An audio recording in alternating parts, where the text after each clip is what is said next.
বিসমিল্লাহিররহমানিররহিম। বাংলাদেশের বর্তমান যিনি প্রধানমন্ত্রী, নাম তার তারেক রহমান। একটু জোরে বলেন মারহাবা।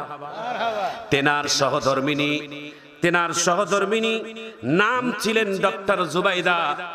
আজকে তিনি বাংলাদেশের অন্যতম একজন প্রেসিডেন্ট, নাম তার ডোনাল্ড ট্রাম্পের স্ত্রীর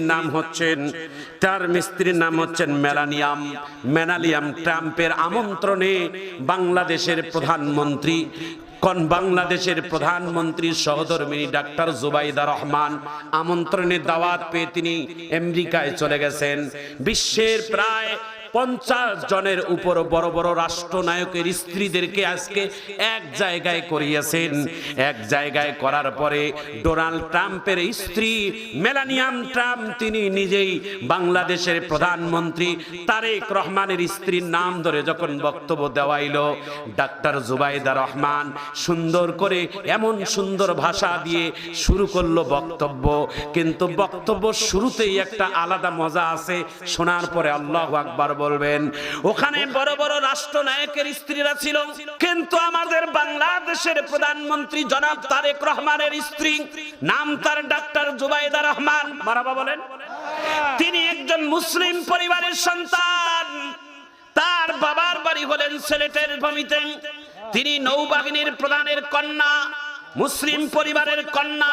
তার শ্বশুর ছিলেন বাংলাদেশের রাষ্ট্রপতি, তার শাশুড়ি ছিলেন বাংলাদেশের তিনবারের প্রধানমন্ত্রী, তার নিজের স্বামী তিনি বর্তমান বাংলাদেশের প্রধানমন্ত্রী। তিনি নিজেও একজন ডাক্তার, তার পরিচয় হলেন একজন সেবক। মারহাবা।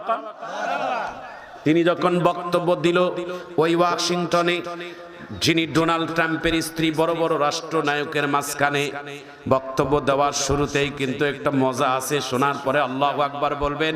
মজাটা কি? সবাই আলোচনার শুরুতেই বক্তব্য দিয়েছে, কিন্তু আমাদের বাংলাদেশের প্রধানমন্ত্রীর স্ত্রী বক্তব্য শুরুতেই তিনি বলছেন বিসমিল্লাহির রহমানির রহিম। একটু জোরে আল্লাহু আকবার বলেন। বিসমিল্লাহ বলাতেই শুরুতেই ডোনাল্ড ট্রাম্পের স্ত্রী মেলানিয়াম ট্রাম্প তিনি এইভাবে হা করে তাকিয়েছিলেন। তিনি যখন বক্তৃতা দিয়েছিলেন, তার মাথার মধ্যে সুন্দর চাদরও ছিল, শরীরটাও ঢাকা ছিল। যেটাই হোক, আলহামদুলিল্লাহ বিসমিল্লাহ বলে যখন বক্তব্য শুরু করলো, এই বক্তব্যটা আজকে নেট জুড়ে ভাইরাল। এটাই হচ্ছেন বাংলাদেশের প্রধানমন্ত্রীর স্ত্রী ডাক্তার জুবাইদা রহমানের রাষ্ট্রীয় প্রথম সফর। আর তেনার প্রথম বক্তব্য এমন ইংলিশে থ্রু কথা বললেন, গোটা বিশ্বের মধ্যে ভাইরাল হয়ে গেছে যে বাংলাদেশের প্রধানমন্ত্রী বক্তব্য শুরুতেই তিনি বিসমিল্লাহ দিয়েই শুরু করেছেন। জোরে আল্লাহু আকবার। তার শ্বশুর ছিলেন রাষ্ট্রপতি শহীদ জিয়াউর রহমান। তিনি কিন্তু বাংলাদেশের সংবিধানে প্রথম বিসমিল্লাহ চালু করেছেন। আল্লাহু আকবার বলেন।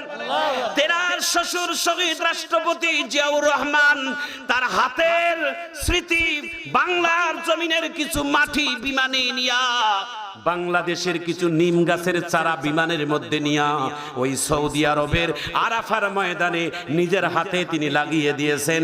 গাছ লাগানো সদকায়ে জারিয়া। একটু চিৎকার দিয়ে জোরে বলা যায় না আল্লাহু আকবার। যারা গাছ লাগায় এটা সদকায়ে জারিয়া। তো শহীদ রাষ্ট্রপতি জিয়াউর রহমানে নিজের হাতে বাংলার জমিনের কিছু মাটি আর নিম গাছের চারা নিয়া আরাফার ময়দানে নিজের হাতে নিম গাছের চারা লাগিয়েছেন। আজও আরাফার ময়দানে নিম গাছের চারা, ওই চারা ওই গাছগুলোকে সৌদির বাদশা নাম রেখেছে জিয়া গাছ। মারহাবা বলেন। যেটা ভালো সেটা ভালো বলাই লাগবে। তার মানে হচ্ছে সম্মান দেনেওয়ালা আল্লাহ, সম্মান যাকে দিবে তো সম্মান এমনিই দিবে। জোরে বলুন ঠিক কিনা? আরো তো প্রধানমন্ত্রীরা ছিল, তাদের স্ত্রীরা তাদের বৌমাদের পরিচয় দিলে মুখ বেকরা হয়ে যায়। জোরে কোন ঠিক কিনা? আলহামদুলিল্লাহ। আল্লাহ তাআলা আমাদের বাংলাদেশে একটা নিয়ামত দান করছেন। বাংলাদেশের বিরোধী দলের নেতার নাম হচ্ছেন ডক্টর শফিকুর রহমান। তার চেহারা দেখলে আলহামদুলিল্লাহ মনটা ভরে যায়। যার নাম ডক্টর শফিকুর রহমান, তিনিও একজন বয়োবৃষ্ট মানুষ। বাংলাদেশের প্রধানমন্ত্রী তার নাম তারেক রহমান, তেনাকে দেখলেও মন ভরে যায়। মারহাবা করে। রমজান মাসের ইফতারের টেবিলে একজন এক টেবিলের মধ্যে বসে রাষ্ট্রপ্রধান এবং এক টেবিলের মধ্যে এদেশের বিরোধী দলের প্রধান একসঙ্গে ইফতার করলো। আল্লাহু আকবার বলেন। সামনের দিনগুলোতে আমরা চাই বাংলাদেশে ইতিপূর্বে যা হয়েছে হয়েছে, আগামী দিনে বাংলাদেশের বিরোধী দল এবং সরকারি দল এক টেবিলে পরামর্শ করে রাষ্ট্রকে এগিয়ে নিয়ে যাবে। কথা বলেন ঠিক কিনা? বাংলাদেশের মধ্যে আলহামদুলিল্লাহ যেন হিংসা প্রতিহিংসার রাজনীতি যেন আমাদের আর ভবিষ্যৎ প্রজন্ম যেন এরকম না দেখে যে এই দল ক্ষমতা আসলে এই দলকে সমাজের জেলখানায় ঢুকাও, এই দল ক্ষমতা আসলে এই দলকে ফাঁসি দাও।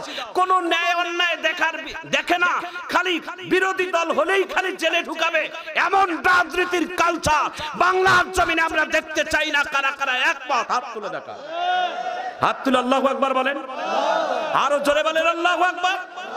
যদি সরকারি দলের নেতা কর্মীরা যদি অন্যায় করে তাদেরও যেমন আইন, বিরোধী দলের নেতারাও যদি অন্যায় করে তাদেরও একই আইন। কথা বলেন ঠিক কেন? সরকারি লোকের অপরাধ করলে আইনের কাঠগড়ায় দাঁড়াবে না, বিরোধী দলের লোকেরা অন্যায় করলে আইনের কাঠগড়ায় দাঁড় করাবে, এমন পচা রাজনীতি বাংলার জমিনে চাই না। কথা বলেন ঠিক কেন? রাষ্ট্রপ্রধান যিনি হবেন তিনি হযরত উমরের মতো শাসন করবেন, আমিন বলেন। তার দৃষ্টিকোণ থেকে আলহামদুলিল্লাহ তিনি কিছুদিন আগে আমাদের দিনাজপুরে বড় মাঠে এসে ইফতার করলেন, আর সেই ইফতারের দোয়া খার আমি নিজেও করলাম, আমিন বলেন। তিনি এই বক্তৃতাটা করেছেন, ওখানে অনেক ইসলামিক দলের নেতা কর্মীরাও ছিলেন। তিনি বলছেন আমাকে যারা ভোট দিয়েছে আমি দেখি নাই কে আমাকে ভোট দিয়েছে আর কে আমারে ভোট দেয় নাই। এখন আমি বাংলাদেশ সরকারের গণপ্রজাতন্ত্রী বাংলাদেশ সরকারের প্রধানমন্ত্রী, এখন আমার কাছে এইরকম অনুভূতি যে বাংলাদেশের সব মানুষ আমাকে ভোট দিয়েছে। আমি কাকে মনে করব? যিনি আমার নেতা তিনি যদি আমাকে ভোট না দেয় আমি কেমনে মনে করব? এই জন্য ভোট যারা দিয়েছে তারাও আমার দেশের মানুষ, যারা দেয় নাই তারাও আমার দেশের মানুষ। আমাকে সবাইকে এক চোখে দেখতে হবে। আমি বাংলাদেশের 20 কোটি মানুষের এখন প্রধানমন্ত্রী। কথা বলেন ঠিক কিনা? এইরকম ভাবে দেশ পরিচালনা করার আল্লাহ আমাদের বাংলাদেশের প্রধানমন্ত্রী জনাব তারেক রহমান এবং বিরোধী দলের নেতা জামাত ইসলামের অন্যতম রাহবার ডক্টর শফিকুর রহমান সহ বাংলাদেশের আরো যত ইসলামী দল আছে সবাইকে মিলেমিশে দেশের কাজ করার, দেশের সেবা করার, দেশের সেবক হিসেবে কাজ করার যেন সবাইকে তৌফিক দান করে। একটু সবাই জোরে বলেন আমিন, আরো জোরে বলেন আমিন। প্রিয় ভাইয়েরা আমার, প্রিয় বোনেরা আমার, কথায় কথায় বিভিন্ন সাবজেক্ট এসেই যায়। এই জন্য কি আপনারা বেজার? একটু জোরে বলেন বেজার? কথা মাঝে মাঝে আসলে একটু কথা বলতেই হবে। এখন যদি মনে করেন হুজুর এগুলো ওয়াজ করিয়েন না, না ওগুলো আর দিন নাই, ওগুলো আগে ছিল, এখন আর এগুলো নাই। আমাদেরকে হক কথা বলার অধিকার আল্লাহ তাআলা দিয়েছে। আমরা যেই কথাগুলো বলবো এই কথাগুলোর মধ্যে এই হক কথাগুলো এসেই যায়, আর এগুলোকে বাধা দিলেই তখন এই সমস্যা প্রতিক্রিয়া হয়। জোরে বলুন ঠিক কিনা? ভাইয়েরা আমার, বন্ধুরা আমার, দিলের কান লাগাইয়া শুনেন, উলামায়ে কেরাম হচ্ছেন দেশের মাতমকুস, দেশের সম্মানের পাত্র। ডিমের কুসুম যেমন মাঝখানে থাকে নিরাপদে, যে কোন সরকার ক্ষমতায় আসলে ওলামায়ে কেরামদেরকে দেশের মাথার মুকুট বানাইয়া রাখবে, দেশের সম্মানের পাত্র বানাইয়া রাখবে। যে কোন দেশের অকল্যাণে, যে কোন দেশের মুসিবতের মধ্যে এ দেশের আলেম ওলামারা সবাই আর সবার আগে লাভ দিয়ে বিপদের সামনে দাঁড়াবে। এটাই হচ্ছেন দেশের দায়িত্ব। জোরে বলুন ঠিক কিনা? ভাইয়েরা আমার, বন্ধুরা আমার, বাংলাদেশে এই করোনার ঘটনার মধ্যে, যেই করোনার মধ্যে বাংলাদেশের অনেক মানুষ করোনায় আক্রান্ত হয়ে মারা গেছে। করোনায় আক্রান্ত হয়ে মারা যাওয়ার পরে নিজের বাপে মারা গেছে, সন্তান তাকে ছুঁইতে যায় নাই, গোসল দিতে যায় নাই, জানাজা নামাজ করায় নাই।